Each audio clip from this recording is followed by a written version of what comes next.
Hello everyone, and welcome to this session on moderation and mediation analysis. So we're going to be building on what you've learnt about linear regression and multiple linear regression, and exploring what that can tell us about moderation and mediation, which are sort of different applications of the linear model. And so by the end of this session, your suggested reading and activities, you should be able to describe and explain what moderation and mediation analysis are, and how they are different from each other. You should have a good idea of when you would use them in terms of the kinds of research questions they can help you answer, the sorts of research design considerations you need to think about, and which kinds of research designs they fit well with. The sorts of data that you need and how it needs to behave in order to use moderation and mediation analysis. I'll also look at or touch on how moderation and mediation analysis work. And in particular, I'm going to introduce you to Andrew Hay's process tool, which is something that you can embed for free into SPSS. Particularly on your own machine. It's a little bit more complicated if you're using a University of Worcester machine. But you can use that, you can embed this tool into the menu options in SPSS, and you can use it to run moderation and mediation analysis. And it's a lot more straightforward than the old days of sort of doing it manually, as it were, with SPSS. We'll also touch on some of the strengths and the limitations and the misuse of moderation and mediation analysis. And we'll draw everything together by thinking about the reporting practices, and this does differ for moderation and for mediation analysis, so we'll look at them sort of separately. But how does this sort of thing relate to you? Well, it's about your development as a researcher and thinking about the tools that you want to be able to demonstrate that you have with future employers, but also looking at existing research. If you have an understanding of moderation and mediation analysis, you'll be much better equipped to identify when they've been used badly, so how they've been misused, and they have been in the literature. So that's very important for informing your practice, whatever you do with your degree. It's a useful skill to have, but it also might be something that you consider using as part of a research proposal assessment, or actually for your own research project. So it's a useful thing to be aware of, and actually it's something that's really growing in acceptance in the psychological literature as people strive to test more complex hypotheses and test them in different ways, and you'll see how moderation and mediation analysis allow you to do that.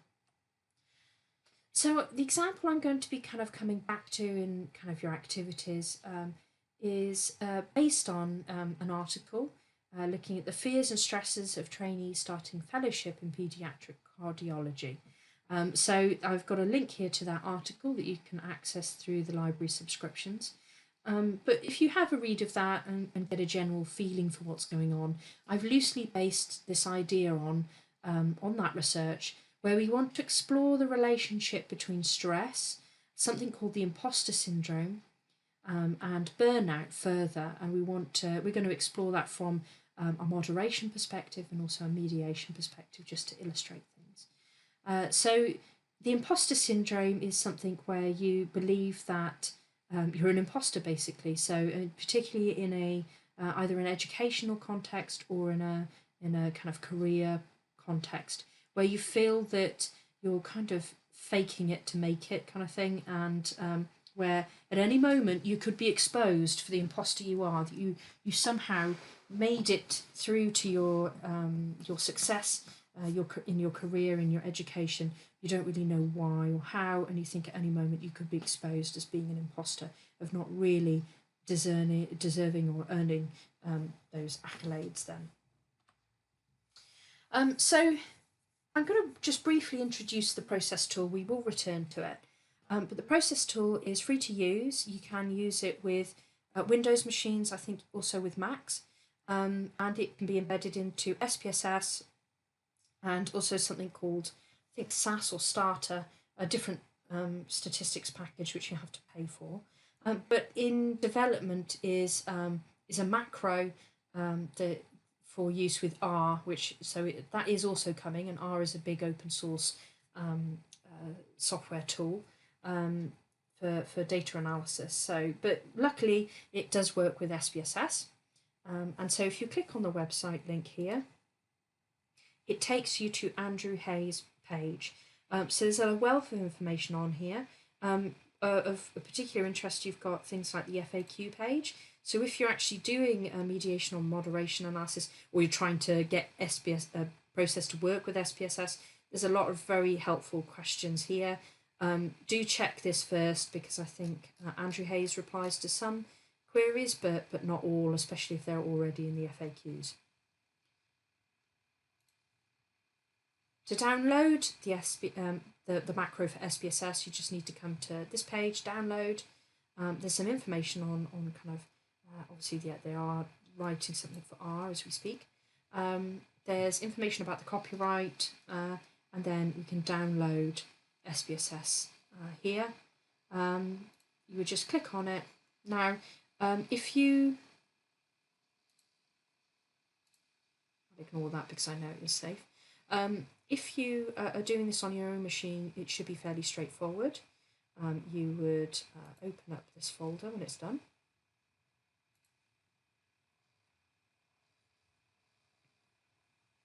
And you see that you've got various tools here. You've got all the documentation and some information. You've got model number templates, which is very useful, as you'll see later on. But you would want to go into the process folder.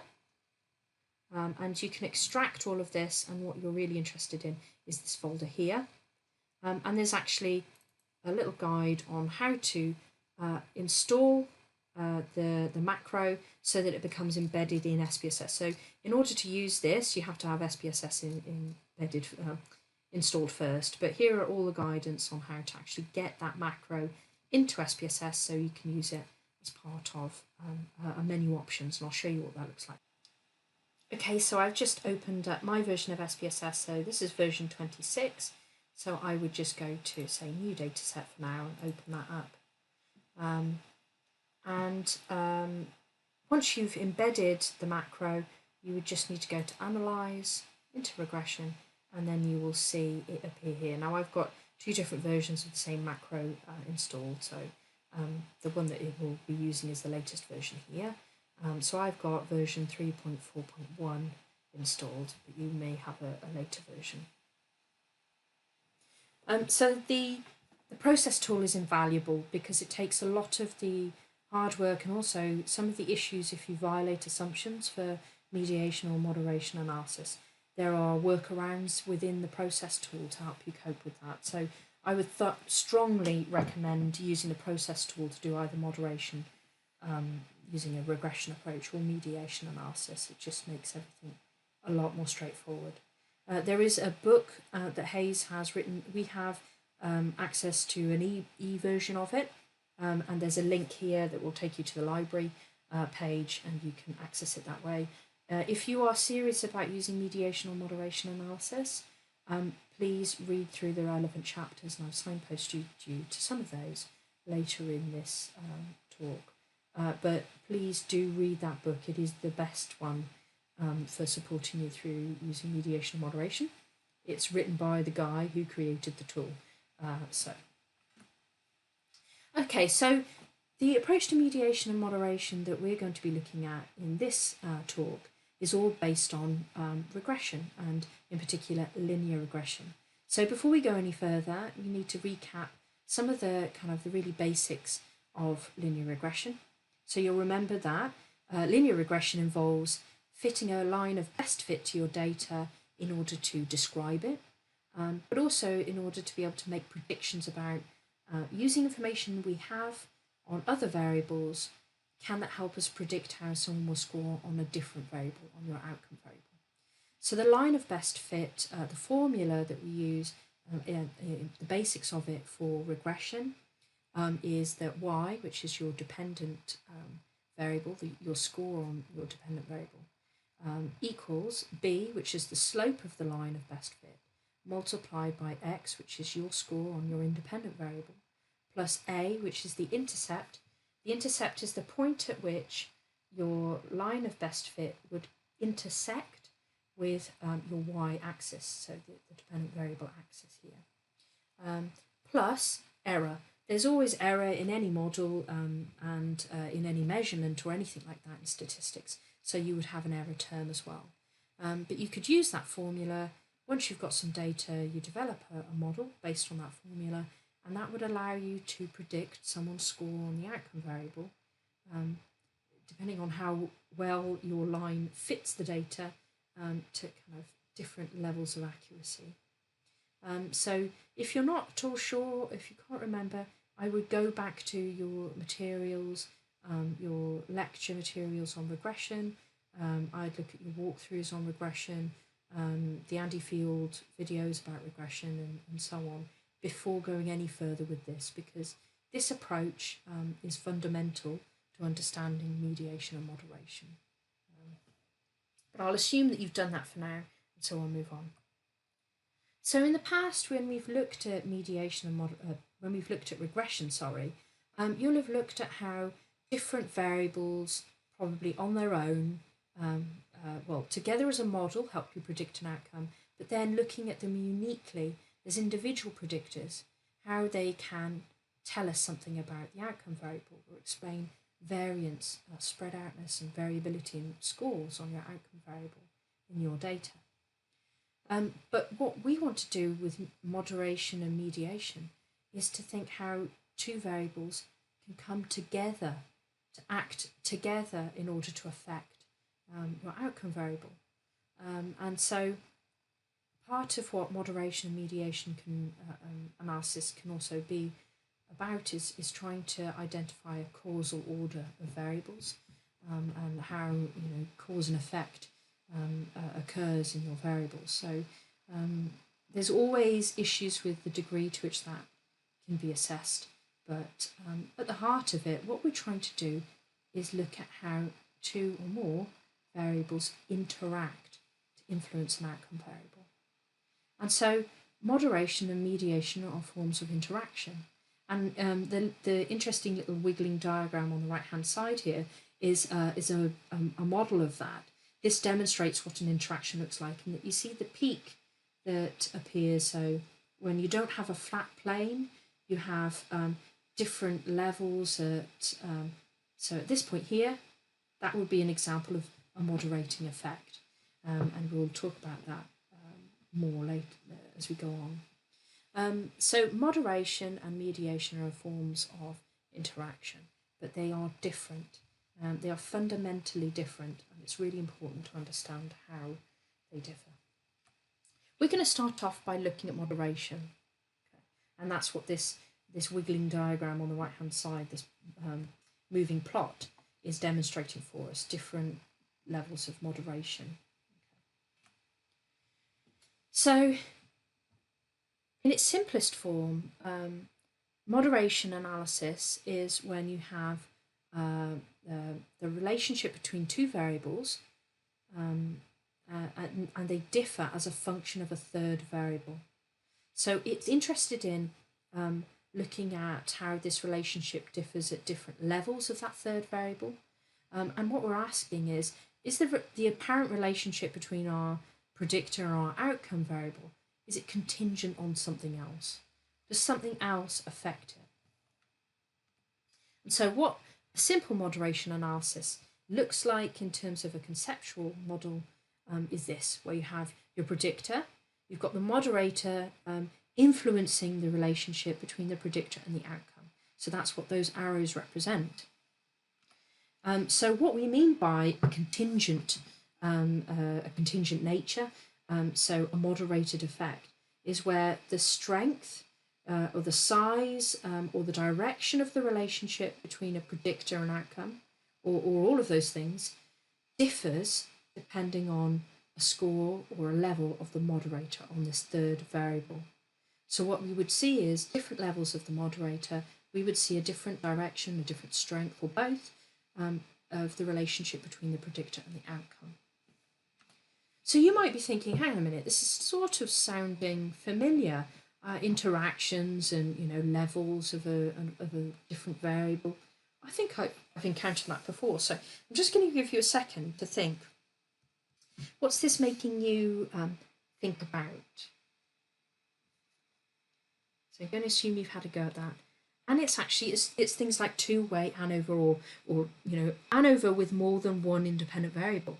That's what ANOVA does. It looks at the relationship between in this example, two ANOVA, looks at a main effect for each of your two IVs, but it looks at the interaction effect of the two IVs as well.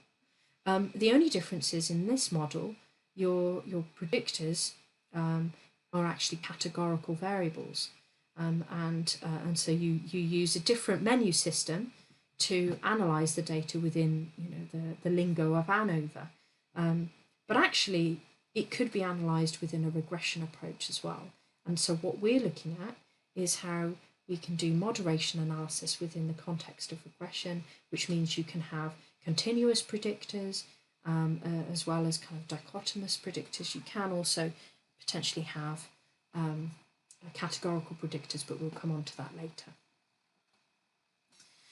So I think it's really important, before I go any further, because there are significant differences between regression and moderation analysis and mediation analysis, we tend to use different terminology. And so this is actually something taken from Hayes's book. So instead of talking about predictors, we typically talk about antecedent variables. And that's because we're making a causal statement. We're saying that the antecedent variable comes before the outcome, which we call the consequent variable. So whereas predictors and outcomes are used in terminology for regression, because typically in a regression you could potentially flip your predictors and outcome variables around, not in every design, but in some. All we're saying is that knowing something about one predictor can tell us something about how someone will perform in an outcome. We're not saying it necessarily causes the outcome. Whereas in moderation analysis and mediation analysis, there's usually more of an attempt to explain the causal mechanisms behind things. So we tend to use slightly different language. So you will see in the literature, and you'll hear me talking about an antecedent variable in place of predictors, and the consequent variable in place of outcome variables. So that's a very conscious decision. And so if we kind of clarify that, then we look at that same model we looked at earlier, you'd see I'd be using this kind of terminology. So the antecedent variable is influencing the consequent variable, but that relationship is being affected by the moderator. And so you'll hear me using slightly different terminology than when I've been discussing regression. So in terms of moderation analysis, when might you use it? What kinds of questions could it help you answer? Well, actually, lots of diverse questions, and it's getting more and more diverse as the literature develops. The one that we're kind of looking at that I've already mentioned is this top one about, does the relationship between perceived stress and the emotional exhaustion facet of burnout change depending on a person's level of the imposter syndrome? So that would be an example of a research question that we could try and answer using moderation analysis. But other literature, and this is taken, I kind of paraphrase this from existing literature, has looked at whether the level of climate change skepticism affects the relationship between when you're informed of different causes of drought and the degree to which you justify not offering help to victims of drought. And so that's actually an example that Andrew Hayes talks through in his book to illustrate moderation analysis. But there's other literature that's been conducted looking at Generation Y consumers' attitudes towards fashion apparel and purchasing intention, and whether that differs as a function of gender, so whether someone identifies as male or female in their example. And so you can see actually it's quite a lot of different questions, different types of research questions that moderation analysis could help us to unpick. And so if we look back at that example that we're going to keep drawing on, what we would do in our conceptual module is our antecedent variable would be stress. Our moderator variable would be level of imposter syndrome, and our consequent variable would be burnout, or the emotional facet of burnout specifically. When you're thinking about doing moderation analysis, and before you collect any data, you should always think about how you're going to analyse that data. It is a bit of an iterative process, because what you don't want to do is design a really well-constructed piece of research that kind of taps into theory and it all makes sense, but then you come to analyse the data and you realise you've collected it in such a way that it can't be analysed to answer the questions you want it to. So you should always, when you're planning a piece of research, think about what you're going to do with that data to make sure that you collect the right kind of data to be able to analyse it in the way you want to. So the sorts of things you have to consider when you're thinking about doing moderation analysis, one of the key things is independence. So what do I mean by that? So what I mean is the independence of error in the model. My scores shouldn't influence your scores on the measurements being taken, for example. And so an illustration of the independence idea would be if I was somehow looking at the impact of different music being played on my mood level and how that influenced the amount of cake I ate. If we all shared the same cake, the amount of cake if 3 people had eaten cake before me, there'd only be a little tiny amount of cake left for me at the end. And so actually my uptake of the eating of cake would have been influenced by how much cake other people had already eaten. And so my kind of measurement would not be independent of the other people prior to me who've taken part. So that's just it's a bit of a nonsense illustration, but it gives you an idea of the importance of independence. And for the kinds of analysis we're doing, you have to assume that the error in your model, the measurements of one person's score on imposter syndrome, do not in any way influence the measurement of someone else's measure on the imposter syndrome. So that's something you have to really control for with design. It's not something that can easily be controlled for with this type of analysis as part of statistical control. There are other methods that can be used, but they become more and more complicated. And it might be then turning to something like structural equation modelling, where you can specify the degree to which errors in a model are related to each other, but that becomes a whole new can of worms. One of the other things you have to think about is the flow of the model, and we've already illustrated how with a conceptual diagram you kind of think about the model, and we've talked about these kind of directional arrows and things like that. It's really important that you recognise that with moderation analysis you are specifying a particular direction of effect, that one variable will affect another. And so what you've got to be careful with is that when you are actually collecting the data, that you collect it in an order that makes sense as well. So you wouldn't want to collect something that is supposedly the predictor or the antecedent after you've manipulated it in some way and you've taken the measurement of the consequent variable and so on. So the design, how you go about collecting the data, this all has to mirror the sort of the causal order that you think there will be within the data and how you want to build your moderation model afterwards. Also, you have to think about the type of data you need to collect when you're doing, if you're planning to do moderation analysis. So a moderator can be categorical. It can have two or more categories. It can be continuous. An antecedent variable can be dichotomous or continuous. There is a special case where you can have a multi-categorical antecedent. I'm not going to touch on that too much in this session. It's just beyond the scope of looking at everything. But Andy Field's book, there is a section in there, Andy Hayes' book, there is a section in there about antecedent variables that are multi-categorical. So I'd recommend having a look at that. Your consequent variable must be continuous, so it must be interval or ratio level, and it can't be range restricted in some way. So you couldn't have, there are arguments about whether some variables, if you're looking at a particular item, a single item, and it's measured on a Likert scale, there is some discussion over whether that can be considered interval level or if it has to be treated as ordinal. And so it's really worth bearing in mind if you're developing your own rating scale and it's going to be based on a single item and you're going to use a Likert scale response option, have at least 7 response options on there. So from at least 1 to 7 or ideally 0 to 7 or more, and then you've got a chance of arguing that will behave like interval level data. So it's something you have to be aware of if you're thinking of analysing your data in this way. In terms of the designs that moderation analysis fits well with, it's similar really to things like ANOVA when you've looked at ANOVA, but cross-sectional designs work quite well. So it may be that you've taken a snapshot in time of something.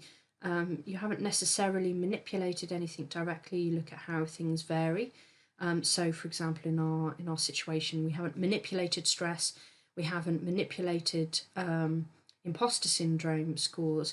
We're looking at how those things vary naturally. So we could have collected that data using a cross-sectional approach and looked at how that impacts on burnout with using moderation analysis. You could have a quasi-experimental design. For example, you could have your antecedent variable could be dichotomous. You could have one group that's a continuous, one group that's your control group and the other's a treatment group, for example. And so again, it fits quite well with things like quasi-experimental designs. But really, if you think back to the research questions that we considered, the research designs that can help you address those questions could really be quite diverse as long as you've thought about independence and the order in which you've collected your data, which is important. So what we're going to do now is look at, in a bit more detail, this idea of a simple moderation analysis. This is an analysis with a single antecedent variable, a single categorical moderator, and a single dependent variable. So in this case, what we've done is we've classified each individual as either high in imposter syndrome traits or low in imposter syndrome scores. And then we've looked at how that variable moderates this relationship between perceived stress and predicted burnout.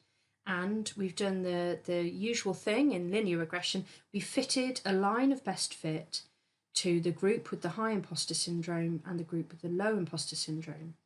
And what we can see here in this kind of visual representation, this line graph, is that the slope of the line for the low imposter group, which is the green line, the green dot, is quite flat. And actually it hits the y-axis much lower down than the blue line, which is the line for the high imposter syndrome in participants. And so actually what that suggests is that the line for low imposter syndrome individuals between perceived stress and perceived burnout remains fairly flat. But actually what we can see is the slope, there's quite a pronounced slope for the high imposter syndrome. And it's also travelling from the lower left to upper right of the graph, which would represent a positive relationship between the variables. So it does appear that the relationship between perceived stress and burnout is different for people who are high in imposter syndrome compared to people who are low in imposter syndrome. So what our moderation analysis is going to help us to do is to explore whether that's, say, statistically significant or not. Okay, so that's with a categorical moderator, for example. What if we have a moderator and we didn't classify people as either high or low in imposter syndrome? What if we just had a score on that level? Well, this is where Doc Brown comes in and says you're not thinking. You've got to think more three-dimensionally. Okay, so with the continuous moderator, it becomes a little bit more involved, but it means that you have more depth to your analysis. So essentially, if we think back to the previous example where we had a categorical imposter syndrome variable, so high or low, and we could represent that using a two-dimensional line graph. If we have imposter syndrome as a score on a variable, so anywhere from the lowest possible score on imposter syndrome to the highest possible score on imposter syndrome, we have to model it in more of a three-dimensional way. And therefore, instead of imposter syndrome appearing as separate lines on a graph, what we actually have is something called a plane. And so we can look at this from a sort of three-dimensional perspective. And we can imagine that not only can we look at low stress, low imposter, high stress, imposter syndrome, high stress, low imposter syndrome, and low stress, moderate imposter syndrome, and so on. We can look at every kind of shade in between, and so we can look at the point at which actually, if you find that there is this overall effect, you could break it down and look at things like the threshold. When does the moderation effect occur? Because we've collected more data essentially. So if we imagine with this graph, what we can see is we've got low levels of imposter syndrome down kind of the bottom here, and perceived stress along the lower axis, imposter syndrome kind of running towards the back, and then so higher levels are of burnout to the top of the graph and lower levels to the bottom of the graph. And what we can see is when someone is low on the imposter syndrome, there appears to be kind of lower perceived stress and lower burnout. But when someone's higher on the imposter syndrome, it looks like they're higher on burnout. As stress increases. What if we saw a dip really in between, like we did with that moving graph that we saw earlier? That would be really clear evidence of kind of a moderation analysis. But it does suggest that there is something going on in this graph. What we need to be able to do is to test that and see if it's statistically significant. So how does it work? Well, we've already sort of started to get an idea of it in terms of it fits a line to things. And what effectively you're doing is you're running a regression where you have a term in the regression that represents your predictor or your antecedent variable. You have a term in the regression which represents your moderator. And you have a third term, and this is the product of the predictor and the moderator. So it's the predictor moderator interaction term. And it's typically kind of when you kind of multiply the two things together. And that is your product term, that's your interaction term. And so essentially what you do is you run a regression with each of these things in it. So what we're officially kind of looking at then is looking at how how the relationship between perceived stress and predicted burnout, how that relationship changes at different levels of the imposter syndrome. And we have to, there are different ways we've got to do that when it's a continuous variable, and I'll show you how to unpick that. So you're starting to get an idea of that actually moderation analysis is it builds on regression. So it has a lot of similarities with the linear regression that you've already become familiar with. And actually, as a result, a lot of the data assumptions that we've sort of started to talk about a little bit in terms of research design, but also when you're doing things like data assumption checking, there are a lot of similarities between a moderation analysis and regression analysis. And Hayes actually argues that if you would satisfy the assumptions for running a multiple linear regression with the variables you're interested in, then actually you've satisfied a lot of the assumptions for doing moderation analysis. There are some additional ones, like the idea of the order in which you collect data, and independence, obviously. But we need to look at things like linearity. We need to look at things like the normality of the residuals, homoscedasticity of the residuals, so that's where the spread outness of error is about the same across every level of your predicted outcome.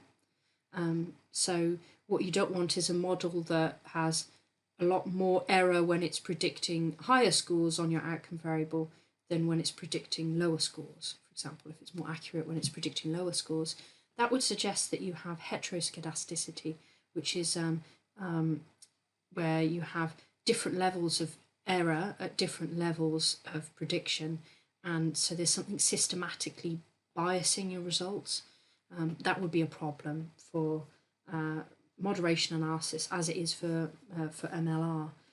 We've already mentioned independence and the absence of multicollinearity. So this is one it can be a bit challenging to think about, but I'll show you in a moment what we mean by that. But if you think about it, if you entered a term in your analysis which was made up of the other two terms of the other two predictors, you're going to end up probably with multicollinearity. It's going to make the interpretation of those different effects very challenging. They're not independent of each other.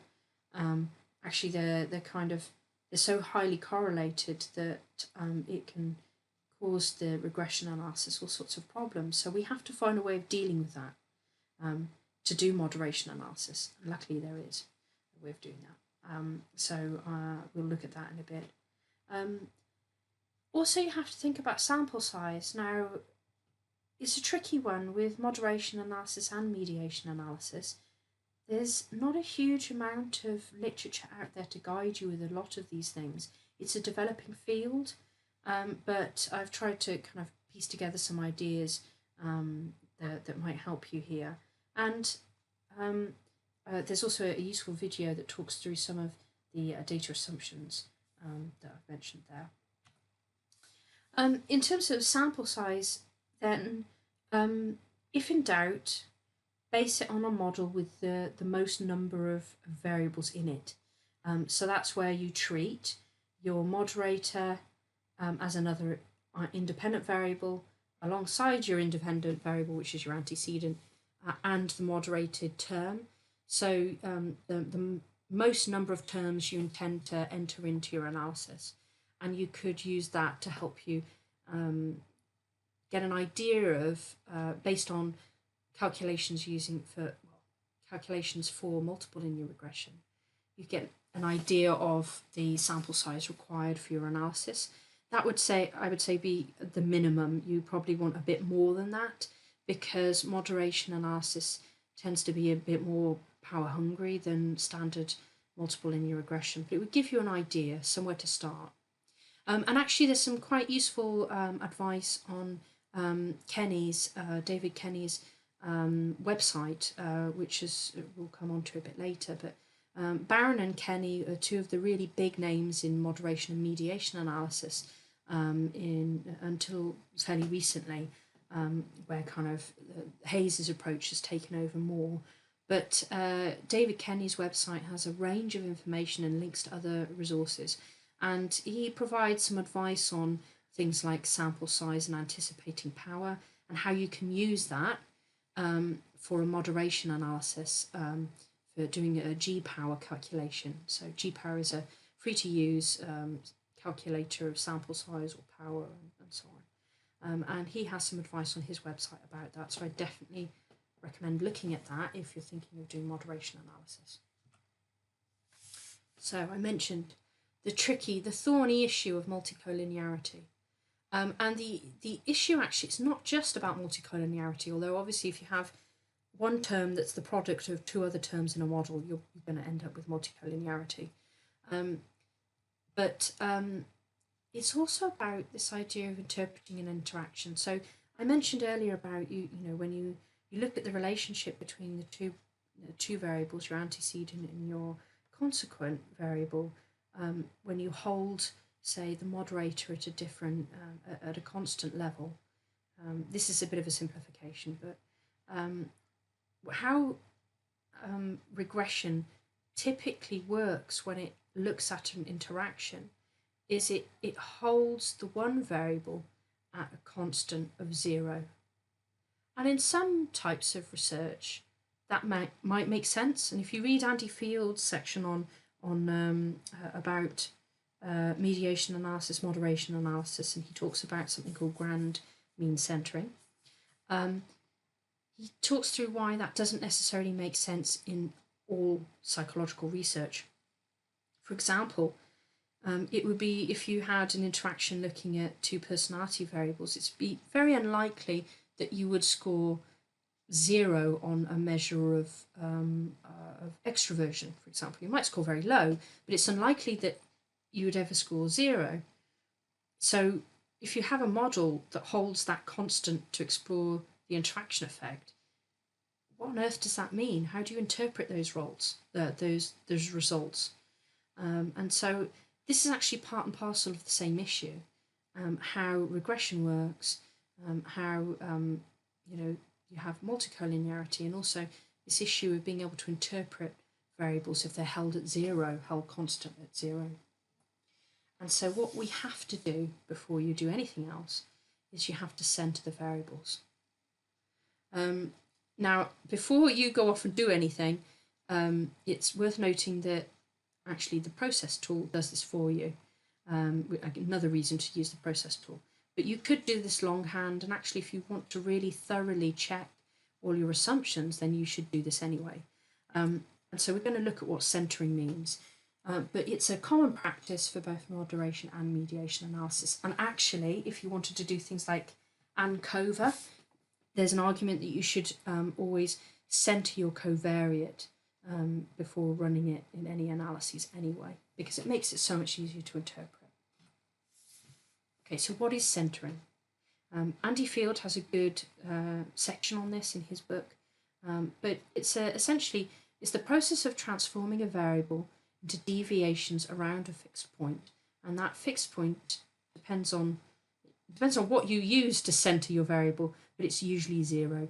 And the approach that we usually take is called grand mean centering, and that's where you center the variable so that the mean score becomes 0 and people vary around the mean.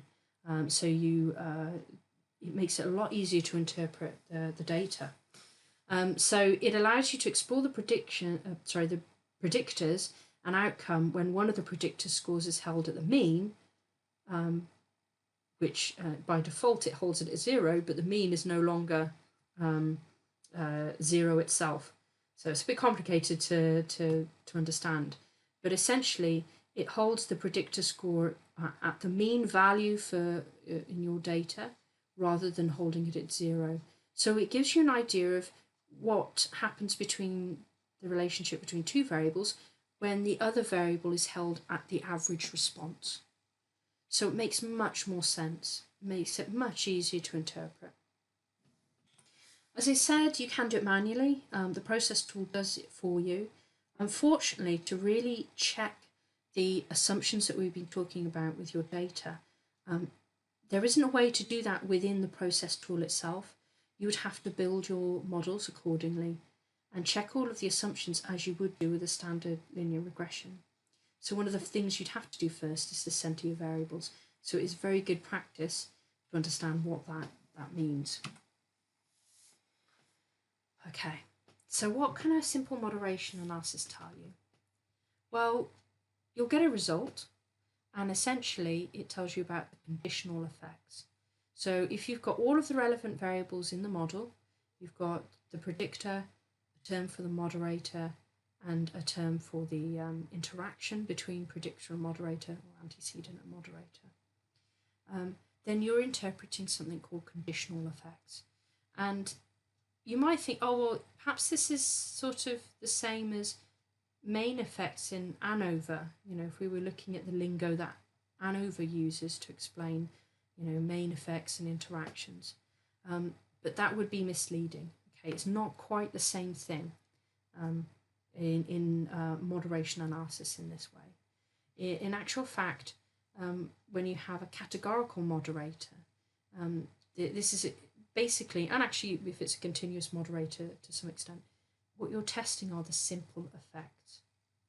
So what you'll have is a B value, like you would in regression, for B1, and that would be for your predictor, for example. B2, that would be for your moderator, and B3 would be for the interaction effect.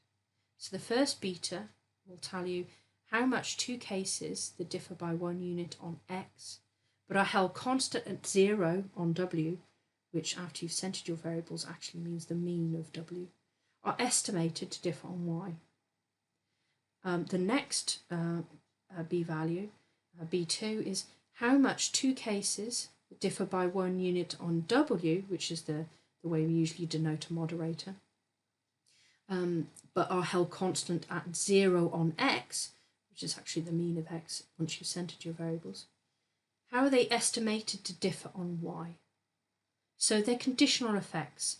They are conditioned on the other variable being held at 0. And this is only true when you also have the moderating effect in there. Otherwise, it becomes, you have to interpret it in quite a different way. And if you want to look at that, I'd recommend reading Hay's book about simple moderation analysis. But the final B value that you would have in this simple moderation analysis would be for the moderation effect. And if it was a categorical variable, you could get it to produce the difference between the two groups, depending on how you've coded your data. But the moderation effect, it just says, is it different from 0?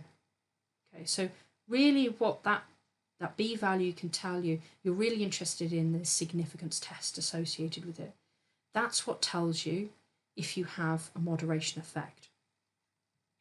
You'd have to break it down further if you had a categorical moderator and look at something called contrasts that you would tell the process tool to produce for you, which would compare your two groups and give you an idea of what the moderation effect looked like for each of the groups. So that's if you've got a categorical moderator. If you've got more than 2 categories to the moderator, then you'd have to select out a reference category, and each of those would be compared against your reference category, for example. So, if you had a control group, you could compare each of your groups to the control or something like that. So you'd need to probe B3, that beta value, or unstandardized B, a little bit more before you could really understand what the interaction effect looks like. But the statistical significance attached to B3 would tell you whether there is a moderation effect or not. When you have a continuous moderator, a lot of that holds true. So B1 and B2 are interpreted in the same way. But the difference is that B3 is interpreted differently. You would still look to see if it is statistically significant or not. And that gives you kind of the warrant then to go on and look at it in more detail. But you don't run contrasts or kind of, you don't look at differences between levels on the IV as such, because at this, sorry, not IV, the moderator, because at this point the moderator is a continuous variable. So you have to do something else. And what you can get the process tool to do for you is to calculate something called simple slopes analysis.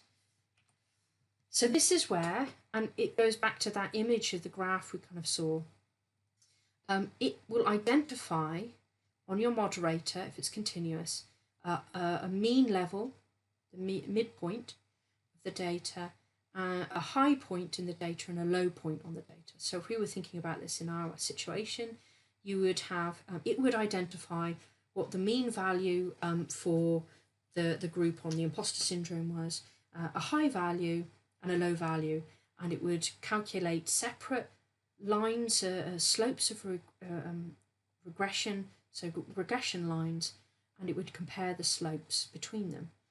Now the default setting is that you have, you look at this in terms of standard deviation. So one standard deviation below the mean, whatever that is, the mean, and then one standard deviation above the mean. There are other ways of doing it. You can get it to calculate it on different percentiles in the data, but if in doubt, leave it at the default for simple slopes analysis. So in this case, what it would do is it would split up your data. It would decide what was a high, what was a mean, and what was a low level of the imposter syndrome. and it would produce a line of best fit for each of those groups of data. And then you can look at this and decide, okay, well, what's going on with the data, and you can follow that up even if you need to. You can get the process tool to produce some data for you, and then you can enter that into a graph, something like this, and get it to plot it out for you. So there's a lot you can do with the process tool. So for example, what we would see here is the red line, the high imposter levels of high imposter syndrome levels. If you imagine that stress is along the bottom axis and burnout's along the y-axis, then we can see that actually the intercept for the high levels of imposter syndrome is much higher up on the graph. That actually that there is an increase, there's a positive relationship between the two. If we compare that to the mean level imposter syndrome slope, there's a positive relationship, actually looks slightly steeper, so there might be slightly more extreme relationship between stress and burnout for people who are at the mean level of the imposter syndrome. But when we look at the green line here, which represents low levels of the imposter syndrome, what we can see is that the line is almost flat, and actually there's a reverse trend. So it seems to have almost a slightly, opposite effect if you're low in levels of the imposter syndrome. So it suggests that the relationship between stress and burnout might be slightly different for that group. And that would be evidence of that, helping you to explain what that significant moderation effect actually meant. So you would need to follow it up, essentially. And how you do that depends on whether you've got a categorical predictor or antecedent, a categorical moderator, or what. But it gives you an idea of the sorts of things you need to do. If you've got a continuous moderator, then you might have to do this, for example. So Andrew Hayes' book contains a lot more detail about that. So I would recommend having a look at it, at least the simple moderation part of the moderation chapter. What I'd like you to do now is to imagine that we had gone out, we'd collected data in an appropriate way to look at the relationship between perceived stress and emotional exhaustion, to see if it does change depending on a level of a person's imposter syndrome. So imagine that we have this output. Okay, like this is all made up, by the way. So in this case, we mean-centered X. So stress has been mean-centered, so it'll be easier to interpret. In this case, we've got W, which is our moderator, and we have coded that so that the low imposter group minus 0.5 and the high imposter group is plus 0.5. So that keeps a unit between the two. That makes it easier to interpret. And with that, that's actually called contrast coding rather than dummy coding, which is probably something you've come across. Again, have a look at Andrew Hayes' book to explore why you might do that, but in theory it makes it easier to interpret. What I'd like you to do then is to look at this table. Imagine this is some of the findings we've been presented with from our moderation analysis. So just read through that, pause this video and think, what do you think the constant means? What do you think stress and the coefficient for stress tells us? What do you think the coefficient for imposter level tells us? And what do you think the interaction effect suggests? So have a go at that. Pause this video, and there's a short clip at the end of this where I'll talk through what the findings mean. Okay, so pause this video and have a go. Okay, so I'm going to assume you have paused the video, that you have had a go. So we'll talk through very briefly what this kind of suggests. So the constant, we always report that when we're writing up a regression analysis or moderation or mediation, really. So the constant is an important thing to know. It's actually the intercept for the model. So where the line of best fit hits the y-axis. So it's important if you wanted to build the model and predict someone's score based on this information on your outcome, which in this case would be burnout. But otherwise, we don't tend to use it too much. So you kind of you report it, but you don't always do something with it, if that makes sense. So stress is our antecedent variable. What we can see is that in the P column, our significance column, there's a value of less than 0.001. So that looks like it is a statistically significant predictor of our outcome variable, which is burnout. Then we have the moderator variable, which is the imposter level, which we know is a dichotomous variable here. What we can see is that is not statistically significant. So it looks like on its own as a predictor, imposter level doesn't predict burnout. The next thing that we're interested in is the interaction effect. So the interaction effect is statistically significant again, so it's less than 0.001. So it does appear that there is an interaction effect between stress and imposter level on burnout. And that's actually, kind of, if we imagine that the graph we looked at earlier, was all from the same sort of data, then that would all fit. What we would have to do now to understand what that looks like is we'd have to have asked the process tool to produce some planned contrasts so we could look at what the effect for the low imposter syndrome and the high imposter syndrome were, to see exactly what that relationship looks like. But it gives you an idea if this is where you would start.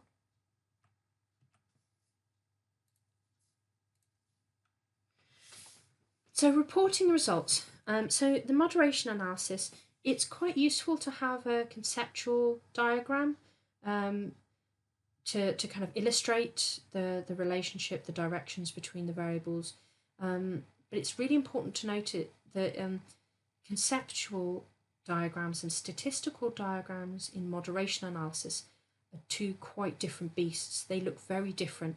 And if you look at Andrew Hayes in his book, he talks through the use of conceptual and statistical diagrams in both moderation and mediation analysis, and you'll get a sense of that. But I think a conceptual model to illustrate what your variables are, particularly as your analysis becomes more complicated, so if you've got more than one moderator, it can help the reader to understand sort of conceptually how you think all of the variables relate to each other, what influences what, what's the order of effect.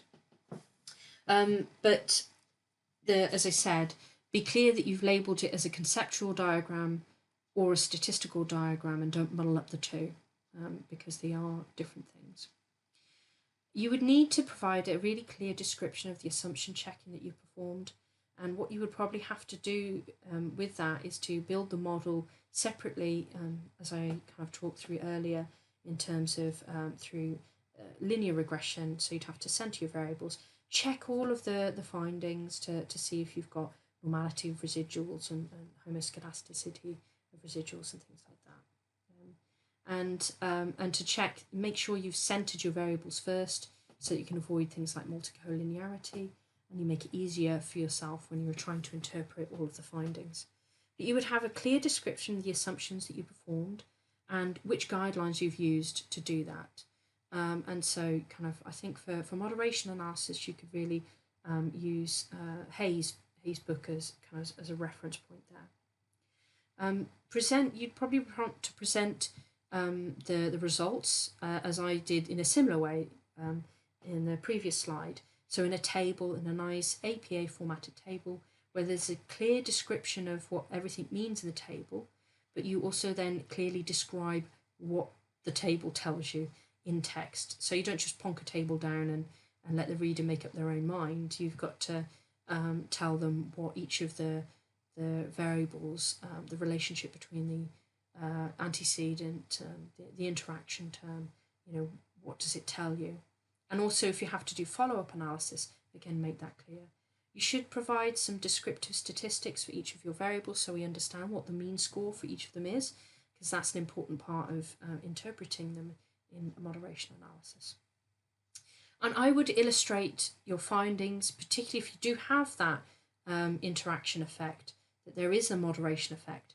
I would illustrate it using those line graphs as you've seen, particularly modelling things like your simple slopes analysis if it's a continuous moderator, or you could do that, a line graph as you did when we had a categorical moderator with two variables. So I think to really explain what your moderation effect is, and actually even if you don't find it, it would be useful to illustrate that so the reader can look at it and see for themselves what's going on with the data at different levels of your moderator. Okay, common help scenarios and what to do.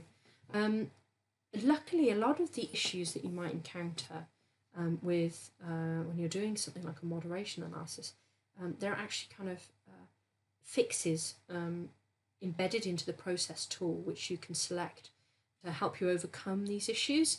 And actually, if you're doing a standard linear regression and you violate things like normality, you violate homoscedasticity in particular, you can actually then run your analysis in the process tool and correct for that. So it would actually help you get around some of those issues that can be really quite tricky to sort out with the standard linear options, linear regression options in SPSS.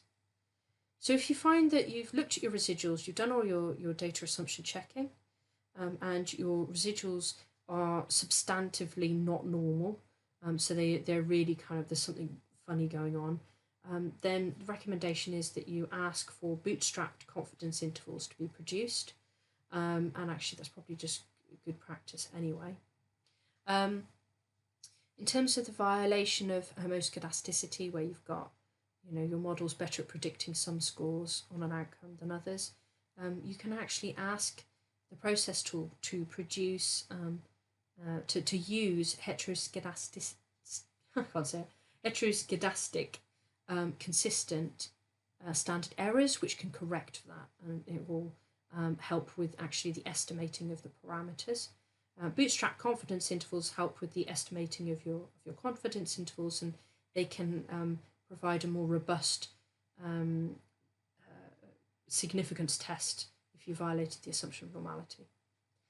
If you violated the assumption of linearity, so when you look at your residuals, you've got a weird curvy shape appearing, this is more of a problem. So one thing is that you could look at transforming your variables in some way, and Hayes does suggest that there is a way of modelling non-linear relationships using ordinary least squares regression, which is what this is.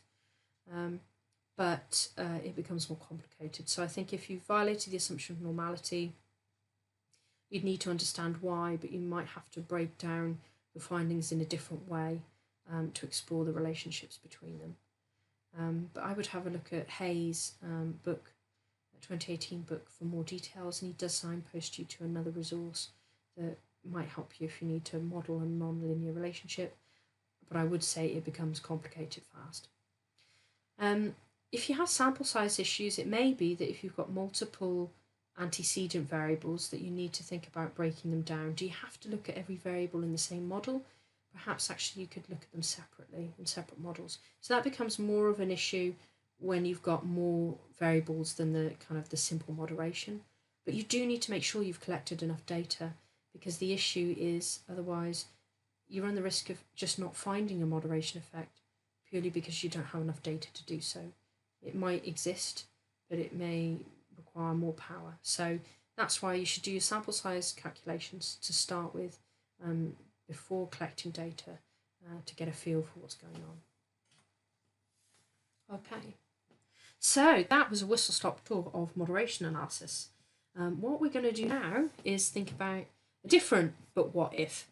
So what if I think two variables act together to affect an outcome variable, again, so an interaction effect, but this time I think that one variable works through another to impact on my outcome. So the relationship between one variable and an outcome variable is explained by the presence of a third variable. Well, this is a mediating effect. So it's a different form of interaction between the variables. And it is different. It's not an arbitrary distinction, moderation, mediation. And I think sometimes this is what gets confused in the literature, and also sometimes in, in if you're watching YouTube videos, there is a very specific conceptual difference between moderation and mediation effect, and they are also underpinned by quite different approaches to testing, and as you'll see.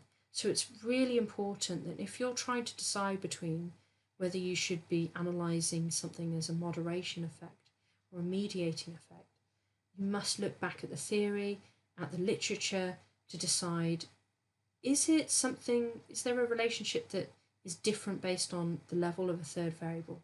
Or is it a relationship that occurs through a third variable, an intervening variable, which would be mediation effect?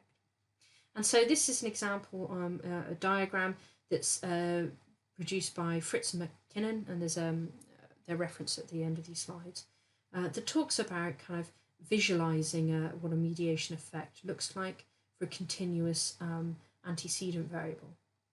And so it gives you an idea of what on earth is going on. To be honest, I still find that quite complicated to explore and understand. But it gives you an idea that actually, if you remember back to the moving, wiggling graph we saw earlier, the difference between what a moderation and a mediating effect might be. So it's just there for illustration, really. But there is a link to that paper, and it talks through this process of visualizing in more kind of depth. In its simplest form, a mediation analysis is where we explore the relationship between two variables, which is our antecedent and our consequent variable, and whether that can be explained by a third variable. And there are different approaches to mediation analysis, and the very early mediation analysis, causal steps analysis, that sort of Barron and Kenny pioneered, really, suggested that there would be an apparent relationship, there had to be an apparent relationship between the antecedent and the consequent variable to start with. But when you factored in the mediator, that relationship disappeared, and the mediator explained the relationship between the antecedent and the consequent. So this relationship between antecedent and consequent variable happens through the mediator. It is explained through, it's accounted by an intervening variable, which is the mediator. Now, things have changed quite considerably over the years, so there's no longer a stipulation that there has to be a relationship between a perceived relationship between the antecedent and the consequent variable in the same way, or that the mediator has to completely account for the relationship between the antecedent and the consequent. Maybe it's only partial. So things have changed a little bit over the years. But the fundamental is that the relationship between the antecedent and the consequent variable occurs through the mediator. Not moderated by, but occurs through. There's a causal relationship. So the antecedent causes a change in the mediator, which causes a change in the consequent variable.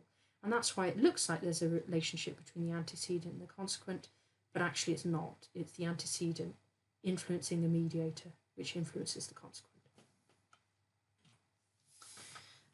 So there again, this is one of those tools that's really developing the literature, and it can help us to, I think, test quantitatively some of the really complicated hypotheses that are kind of evolving now in the psychological literature. And this is really because we want to try and understand how something works, or why something has the impact it does. So the one again that I've kind of modified is about that idea of perceived stress and emotional exhaustion. But this time can it be explained through the imposter syndrome? Now, whether or not that would make sense, you'd have to go and look at all of the literature and the theory. I'm just using this to illustrate the difference between taking a moderating and mediating analysis effect. But again, sort of paraphrased from the literature, but there's research around kind of business psychology. So does partner cooperation mediate the relationship between the number of partners in a joint business venture and the success of that venture's performance? So kind of, is it not just, it's not just about the number of partners, it's actually the cooperation between them that influences the success on performance. Another one, for example, does physical abuse in early childhood lead to deviant processing of social information that leads to aggressive behaviour? And so it's trying to explain the mechanism through which perhaps physical abuse in early childhood is correlated sometimes with aggressive behaviour in adulthood. What's the explanation for that? And so they're saying that the intervening variable there is deviant processing of social information. So to kind of imagine this is a conceptual diagram of a mediating relationship between stress, imposter syndrome, and burnout. So you'll probably see there's quite a difference then from the moderating effect conceptual diagram we looked at earlier. What you can see is stress is your antecedent variable, and there's a directional arrow from stress to imposter syndrome. That represents the direction of effect, the order of effect. So stress influences imposter syndrome, and then there is a direct arrow from imposter syndrome to burnout. So then imposter syndrome influences burnout score. But there is also this direct relationship specified initially between stress and burnout. And that's this is really important in a mediation analysis. It's really, you can't have bidirectional arrows in this way. In some of the models you can that are more complex, you can specify some forms of kind of interaction between different variables in the model. But in a simple mediation analysis, we have these arrows feeding out from one variable in a single direction. In terms of research design considerations, this is very similar to moderation effect. That idea of independence of error is really important.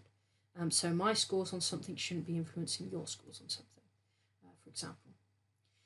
The thing that's really important, again, and actually can be more challenging to kind of organise is the causal order and the directions of the variables, as I've just said, but also making sure that's reflected in how you collect the data. So if you're saying that something's an antecedent, you shouldn't be collecting that after you've collected information, say, on a mediating variable because of potentially different effects of kind of the order and doing things and so on. And particularly if it's more of a quasi-experimental design, this is something you have to think really carefully about. And again, I would have a look at Andrew Hayes' book. He talks about this in more detail, but also a lot of work around that McKinnon has done, and there's a link, there's a reference for his paper at the end of these slides. He talks about this, the importance of causal order and direction. So a mediator can be continuous, the antecedents can be dichotomous or continuous, a consequent variable must be continuous. Again, there are special cases of each of these things, but they become more and more challenging to model in using the process tool, and you may have to do other things. So we're going to keep it fairly basic in this example. But there are ways of modelling multi-categorical antecedents in mediation analysis, but it becomes more complicated. So I'm not going to focus on them here. If you want to look at a discussion of that, again, read Andrew Hayes' book. The same ideas around design, research designs for moderation analysis fit really well here. It could be something that's cross-sectional. It may be something that's quasi-experimental. You just have to think carefully about causal order and that sort of thing. Again, the kind of core assumptions for mediation analysis are the same as those for multiple linear regression. So if you establish that your data would be suitable for multiple linear regression, a lot of the time, apart from that idea of causal order, you will have satisfied the assumptions for running a mediation analysis. There's some debate about kind of centering of variables and whether that's needed in terms of mediation analysis. There are different perspectives on that. Some people argue that you should just, if you're doing any kind of multiple linear regression, including mediation analysis, you just mean centre everything to make it more easy to interpret. But yeah, so things like linearity is, normality of the residuals, homoscedasticity of residuals, and independence are really important. And absence of multicollinearity, it depends what you're doing, but it's something you might need to think about, particularly if you've got more than one antecedent in your mediation analysis. You've got to think about what you're going to do. Sample size, it tends to be calculated in a slightly different way, but I will talk through that now. There are very few guidelines available on checking assumptions in practice. So what does this actually mean?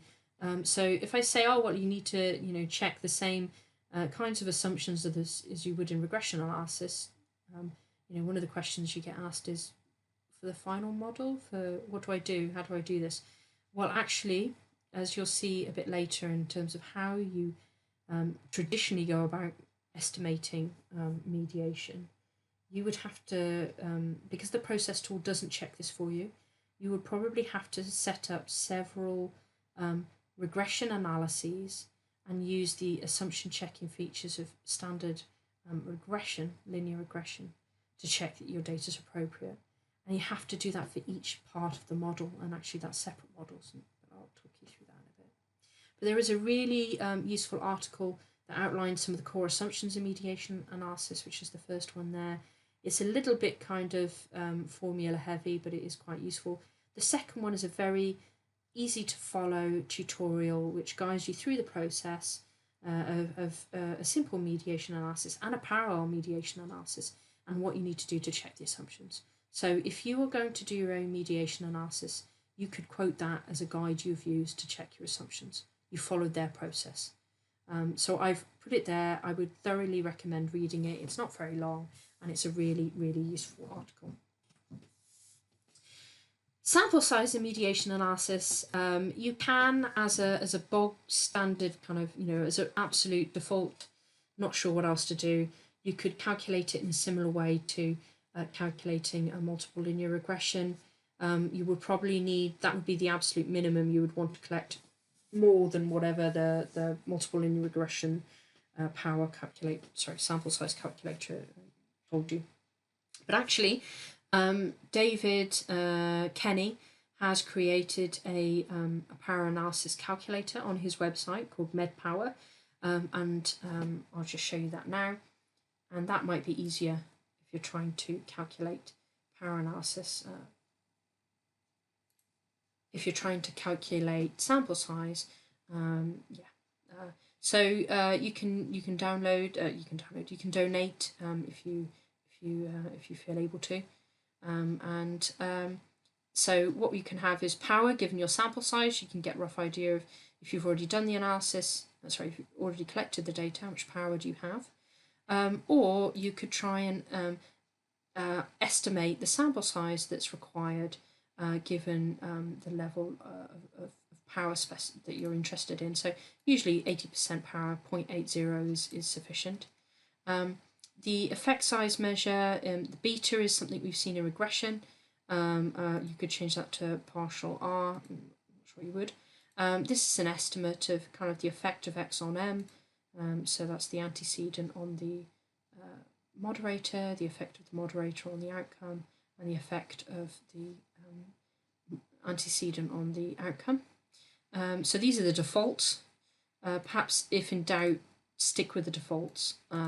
This is based on kind of estimates of what you would normally see in, say, mediation analysis. And then with an alpha level of that, and then you could click compute now, and it will produce an idea of the size of the number of participants to be able to really kind of detect each of these things that you're interested in at that level. So you would need to look at that and see if these are actually reasonable estimates or not, based on perhaps previous literature. But it's quite hard to assess. As you can see, 80% power. If you wanted to test the indirect effect, then which is the mediation effect, we'll come on to that in a moment, don't worry. you'd need, based on these parameters, which you would report, you'd need about 113 participants. So probably for mediation analysis, this is the one of the best calculators to use to help you do that. You'd have to look in more depth at what each of these things represents and decide whether that fits with your context. So if I increase this, let's have a look and see what happens to my sample size. So the sample size has now gone down to 40. But actually, if I'm expecting to see perhaps a smaller relationship between these things, so I'll just play around with this now. What happens now? Ooh, goodness me. Yeah, I need an awful lot more participants to be able to identify that mediation effect. But that gives you an idea, and there's a link to this calculator in the slide. So it is a really useful thing for mediation analysis. Your standard things like G-Power, which is a free-to-use sample size and power calculator, they don't cover things like mediation analysis. So as I've kind of mentioned before, there are two competing approaches to mediation analysis. So there's the causal steps analysis, which is advocated by Barron and Penny, and I've already shown you David Kenny's website. But that link takes you to the mediation page, where he talks about a lot of the assumptions, the issues, sample size, all of those things. So it's definitely well worth a read. And then there's indirect effects analysis, which is the thing that's really grown in popularity, and it's seen as there were some constraints that were imposed by traditional causal steps analysis that kind of contemporary mediation authors argue aren't necessary, that actually there are different kinds of mediating effects and you shouldn't constrain the analysis to only looking at a particular approach. And that's why Hayes developed ultimately the process tool. And so his approach is the indirect effects analysis. Essentially, how it works, though, at the root of both of them is this idea of building models. So the first model you might look at is there a relationship between the antecedent variable and the consequent variable? And that is labelled as path C. In the second model you have the antecedent and you look at the impact it has on the mediator and the impact that has on the consequent. So although I presented this in one model, you actually have to run several regression analyses to do this in the traditional way. So you would have to produce, first of all, a model where you look at the antecedent and whether it predicts the mediator variable, and that would give you the relationship, what we call path A. You would look at whether the mediator can predict the consequent variable, which is what we call path B, and the relationship between the antecedent and the consequent, which would be path C. So you would have to do this. You'd have to build this in kind of in separate chunks to be able to put this information together. But the process tool does it all for you. And so what we're interested in is the process tool. So this was the causal steps model, and what you'd have to do is you would look at whether the change in path C, apostrophe prime, I think it's C prime, whether that was different to original path C. So actually what you would be looking at in causal steps is saying that C prime is reduced or obliterated in comparison to path C because you've taken into account the mediator. And actually then what you would do is you'd follow that up usually with something like a Sobel test, which I'll come on to in a little bit, which actually tests whether the reduction in the significance or the strength of the relationship between the antecedent and the consequent, when you take the mediator into account, is that substantive enough to say that actually mediation occurs. So that's the original causal steps. So there are a number of criteria you have to satisfy in order to run that. And if you look at David Kenny's website, he talks through all of those steps you have to satisfy. In indirect effects analysis, there isn't necessarily a requirement for having a significant direct effect to start with. So the direct effect is that path C prime. The indirect effect is actually the products of path A and B. So that's the mediating effect. That's the indirect effect of the predictor through the mediator onto the outcome. And then everything altogether, the sum of everything, is called the total effect.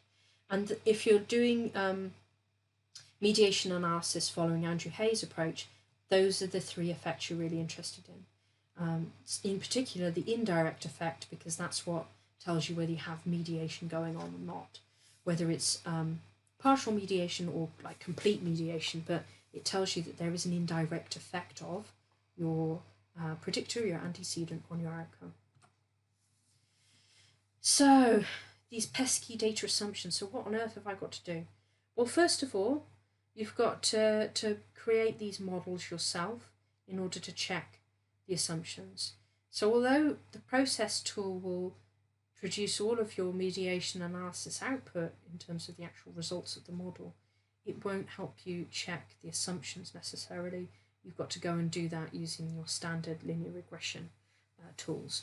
So you would look at whether the residuals in the module, when you're calculating path C prime, this one down the bottom, and the model calculating path B, which is this one, if the errors in those models are independent. You would look at for the relationship between M and the residual when you're calculating the C prime path to make sure that they are independent, and that there's no interaction in this particular approach. There's no interaction between your predictor and your mediator variable when you're calculating path B. So this isn't doing something to this when you're trying to look at the relationship between this and this. So it gets a bit complicated, but there are ways of doing it. I would have a look at that tutorial paper that I suggested, which talks you through, and they give examples of how they calculate and check these assumptions for simple mediation analysis, which is this, or parallel mediation analysis, which is where you've got more than one mediator at a time. So you should do this, you should check your data and look at what's going on. It can be a bit challenging, but it would be worth it. But if you find that there are problems with your data, it's not the end of the world, okay? And we'll look at that a little bit. But you should check your assumptions in that way. If you treat them each as separate regression analyses, you check them as you would do any other regression analysis. So bootstrapping, what it can tell you. So when you're actually trying to estimate the indirect effect of your antecedent on your consequent variable, it won't produce a p-value. What it will do is will produce a bootstrapped 95% confidence interval. And so that's how you actually test statistical significance. So this is one of the uses of confidence intervals. And the argument is that if you pass through 0 on your way from the lower level confidence interval, which is this one here, up through to the upper level confidence interval, if you pass through 0, or you have to pass through 0 to get from here to there, then it could be that the true population parameter is 0, that there is no effect, that there's nothing going on. If you don't pass through 0, so if both of your values are positive, if both of them are negative, then actually you've got evidence of an indirect effect. And the indirect effect itself, the parameter estimate, the point estimate, is this one here. I'm going to talk you through what each of these things mean in a moment. But you don't get a p-value when you're doing a mediation analysis. For this, you do for pretty much every other bit of output, but not for this. Instead, you get the bootstrap confidence intervals, but actually they can be much more robust than a p-value. So what do you need to interpret from a mediation analysis? Well, you have your direct, your indirect, and your total effects. The thing you're really interested in is the indirect effect. But I'll start with the direct effect.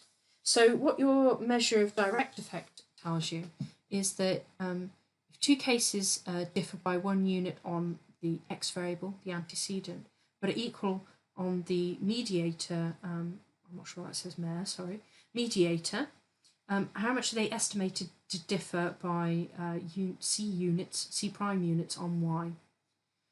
So if you've got two cases that differ by 1 unit on stress, but they're equal on imposter syndrome, what would you expect to see on their score on Y? The indirect effect looks at the paths A and B, so it's the product, it's where you multiply those two things together.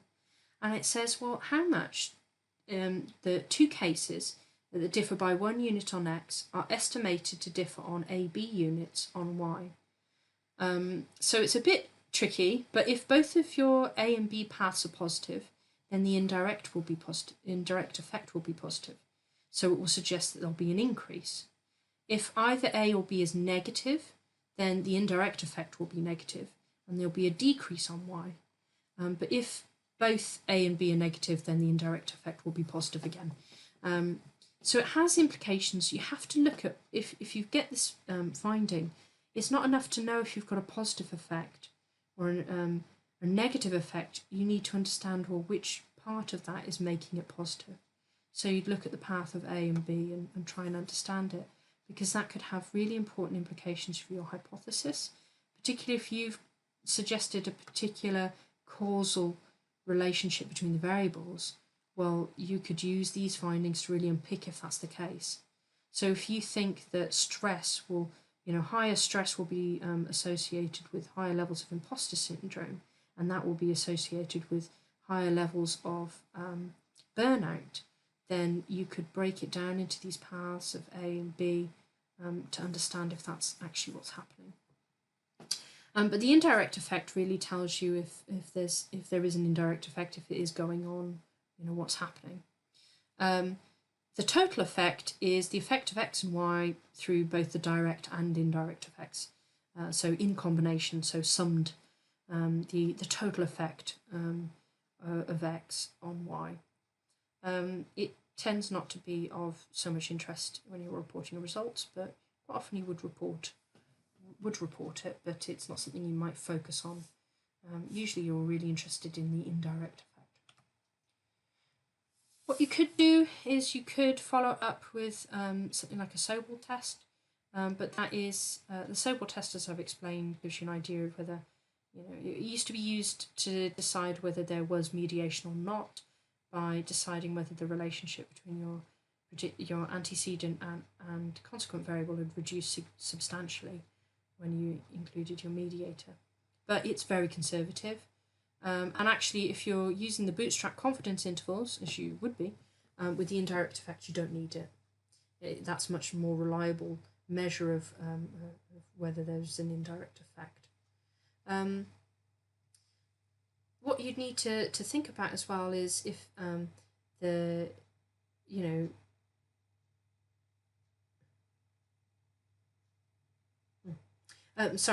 the Sobel test is actually, it's kind of like a special type of a t-test, but as I said, it's very conservative. But if it is something you wanted to do, you wouldn't need to do it if you're using Hayes process tool, but if you were doing the traditional approach of causal steps analysis, there's a really useful website that I've provided a link to, which allows you to plug in your findings and calculate, run a Sobel test, and you could see whether you've got evidence for mediation or not. Okay, so that was a whistle-stop tour of mediation analysis. What I'd like you to do now is to pause this video and have a look at these findings, okay, and what they tell you. So I've deliberately only included the confidence intervals, 95% confidence intervals for each of the effects, so you get used to using those to interpret your results.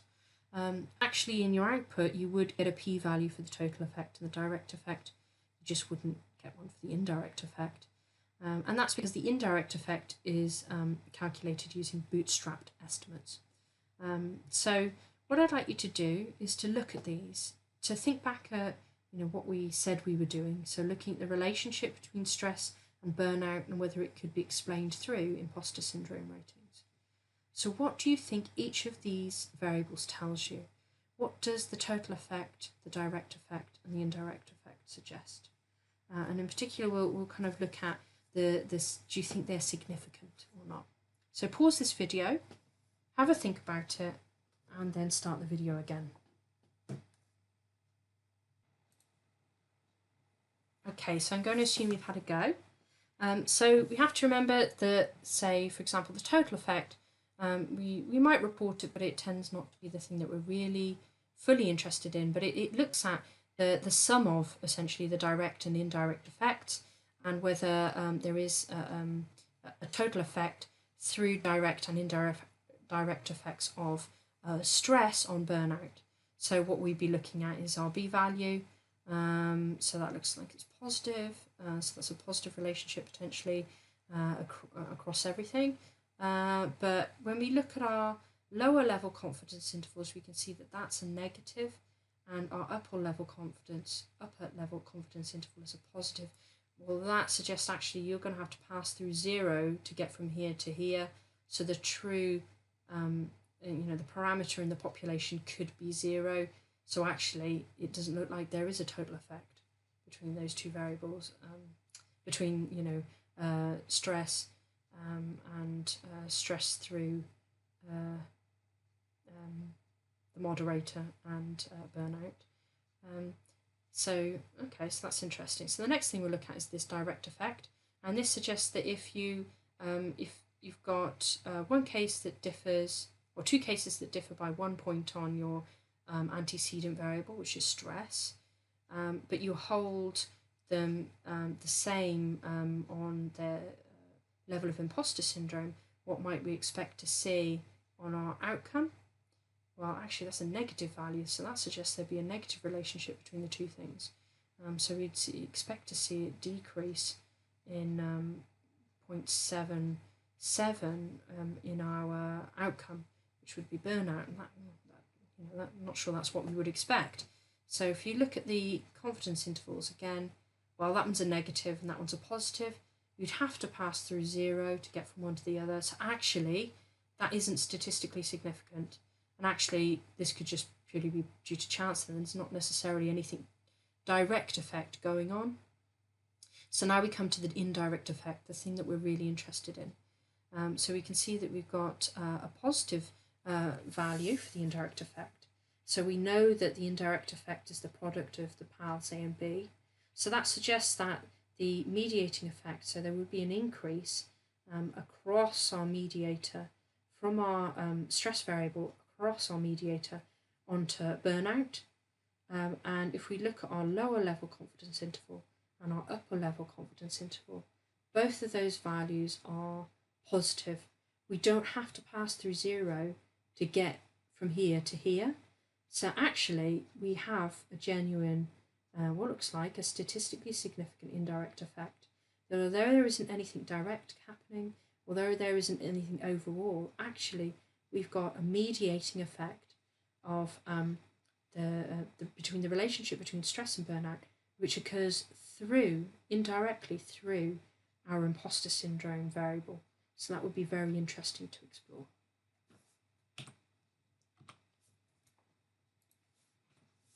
So hopefully that's given you a bit of an idea of how you could unpick your findings. In terms of reporting the results, more so than for moderation, reporting the results with a conceptual diagram really does help explain what's going on to the reader. So you would have that conceptual diagram where you're showing what your antecedent variable is, what your mediating variable is, what your what your outcome variable is, your consequent variable.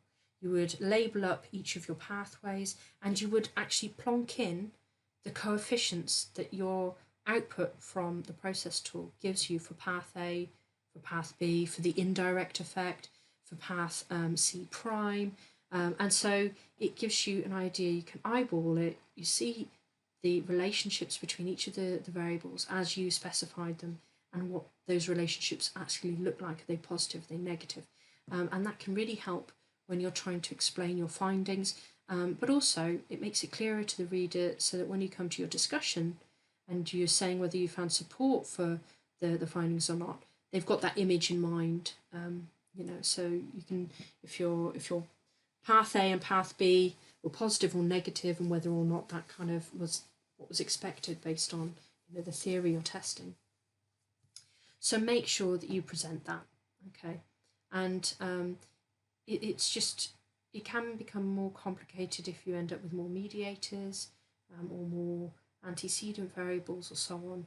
But if you have a look at Andrew Hay's book, there are lots of examples of conceptual diagrams, and you could base your your approach, depending on how many variables you have and the relationships you're specifying between them, you could base on that. You should provide a clear description of the assumption checking you performed, how you did it, and which guidelines you used to follow it. Which you followed to do your assumption checking. So, for example, that tutorial paper, Andrew Hay's book, you would talk about kind of your sample size calculations and how you calculated that, why you set the parameters for that as you did. And then you could present, it depends on how many variables you've got, but you might present your results in a table alongside all the relevant information, so your bootstrap confidence intervals, all of that sort of thing, so that the reader has all of the information that they need.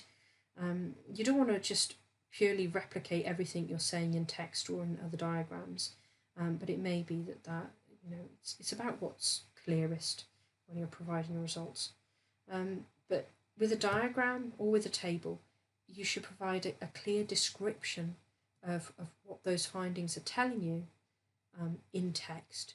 So don't just stick a table down and expect it to do the work. You've got to tell the reader what the table is telling them. Have a look at that. Have a look at Andrew Hay's book, and you might get an idea. So in terms of common help scenarios, these are very similar to the moderation analysis. So if you find when you're checking your data that you violated normality, then you would use your bootstrap confidence intervals and bias corrected and accelerated bootstrap confidence intervals, which you'll see in the tool. If you violate the assumption of homoscedasticity, then you should use heteroscedastic consistent estimates. Again, that's in the process tool. As I said before, violation of linearity is the more problematic one. There may be workarounds that you can apply, but you'd have to look at Hayes's book, and I think it could get complicated quite quickly. So that's one of the ones that's more of a sticking point if you have got an issue there. In terms of sample size issues, again, you could potentially break it down. So if you've got more than one mediator or more than one independent variable, do you need to look at them all at once or so on? Or actually, do they interact with each other and in what way? But there may be a way of breaking a model down so it's more straightforward if you've got less data than you'd initially hoped for. If you absolutely cannot check your data assumptions, which you should be able to, but if you really can't, then just use these, the bootstrapping, the heteroscedastic, consistent standard error estimates, all of those things to try and avoid the issue. Just in case you have violated those assumptions, you can just avoid the issue. But you should really check your data assumptions, because there may be things in there that are error that you need to correct for, things like outliers and that sort of thing. Okay, so we're moving towards the end now. You'll be pleased to know. Just to summarise the difference between moderation and mediation.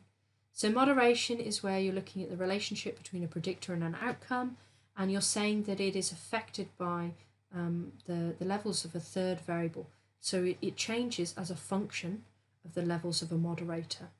And so some authors kind of argue, I think McKinnon argues, that this is more about what questions. So, what happens, what are the thresholds at which the moderator affects your relationship between the antecedent and the consequent variables, those sorts of things. Mediation analysis is about the relationship between a predictor and an outcome, but it's there because of a third variable, an intervening variable. And so that's what mediation is, though one variable influences another, which influences the outcome. and so there can be a direct effect, as we've seen, but there can also be this indirect effect through your mediator, which is the mediation effect. And again, I think McKinnon and also Hayes argue that these mediations are particularly useful for trying to unpick how something happens or why something happens. So it's looking at the kind of causal mechanisms underpinning patterns in your data. You can only make those kinds of inferences if you have a really well-designed piece of research, though. So you have to always make sure that you're collecting the data in a way that makes sense, that it is rigorous, and it's important that the distinction between moderation and mediation, it's not just you can use those terms interchangeably. The distinction isn't arbitrary. It is very important. They are two very conceptually different and actually mathematically different approaches, and which you adopt, you'll have to look at the theory and previous findings to help you decide whether you think your interaction is going to take the form of a moderation or actually a mediation. So the strengths of moderation and mediation analysis are that they can help you to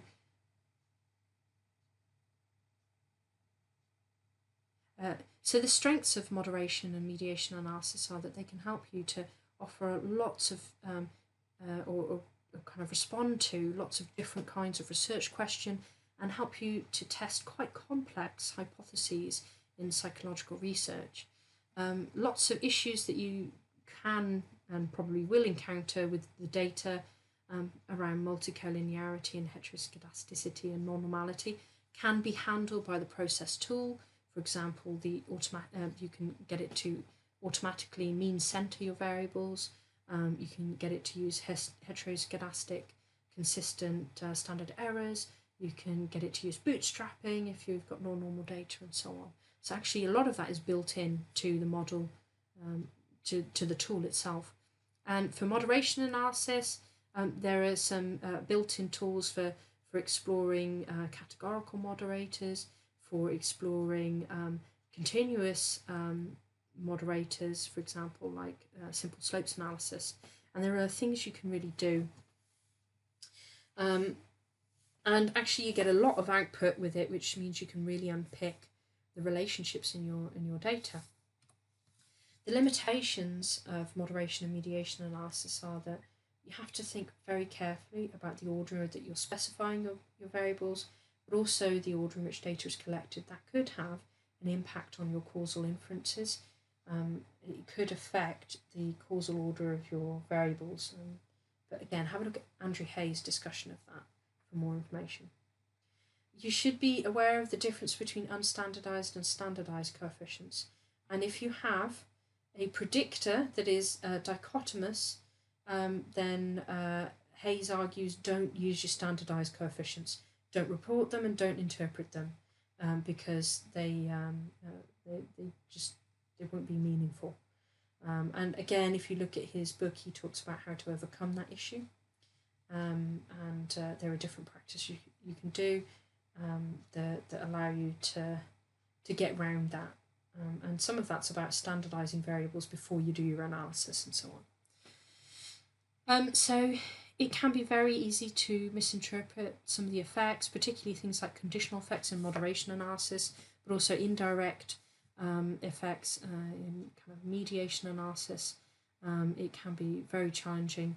And the more variables you add into the mix, moderators or mediators or covariates, the more complicated this becomes, and actually it can become very quickly very complicated.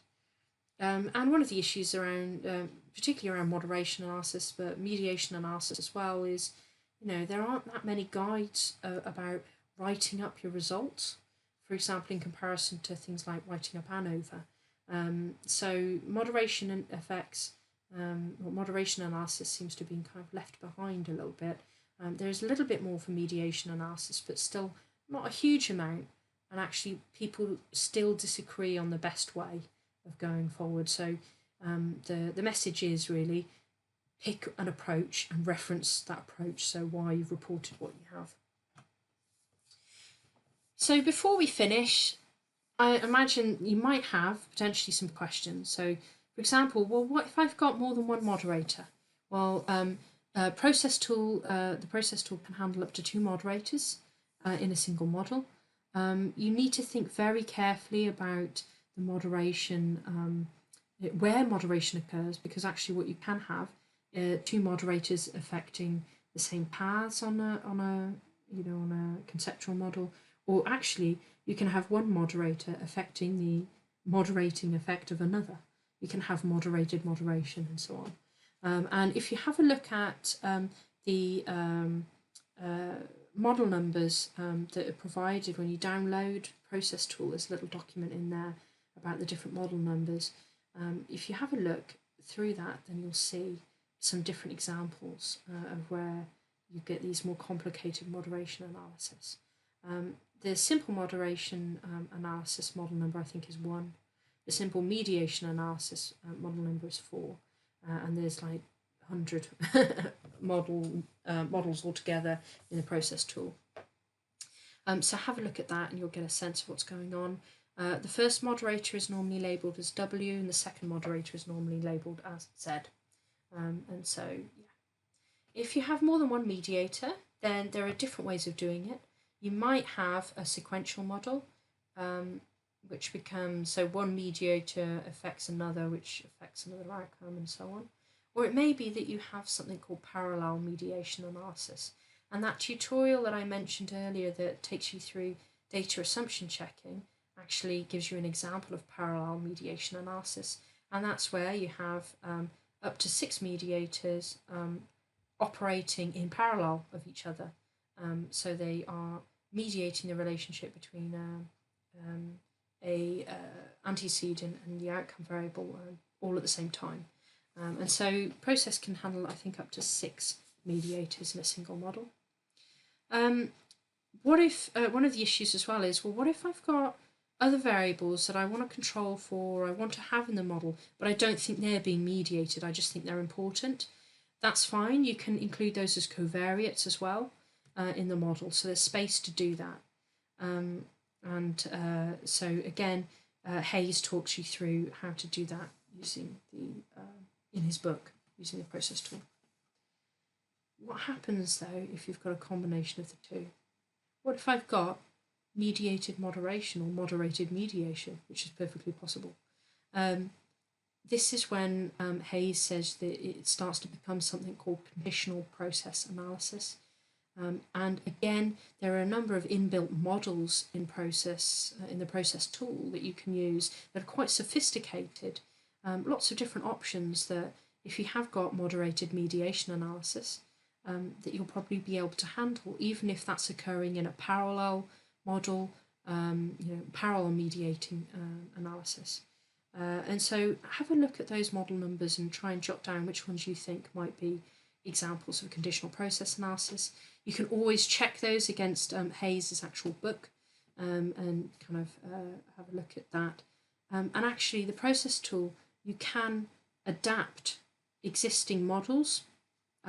You can amend them and make them fit your specific circumstance if there isn't one already there.